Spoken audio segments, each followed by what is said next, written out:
আচ্ছা, তোমরা সবাই কেমন আছো? আশা করি তোমরা সবাই ভালো আছো, আমিও ভালো আছি।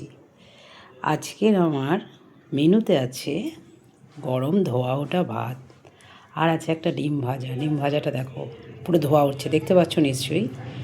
আর আছে মেথি শাক, আর দু কোয়া রসুন, এক টুকরো পেঁয়াজ, একটা লঙ্কা। এভরিডে সঙ্গী আমার, এগুলো না হলে আমি খেতেই পারি না।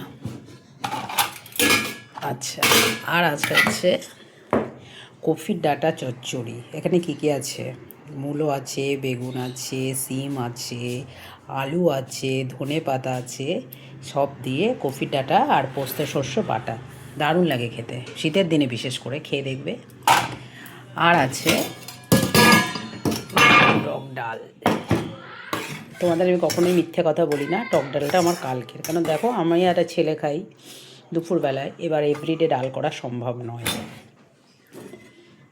আর আছে ভোলা মাছের ঝাল। এটা আছে সর্ষে পোস্ত দিয়ে ভোলা মাছের ঝাল। দেখো, দেখেছো?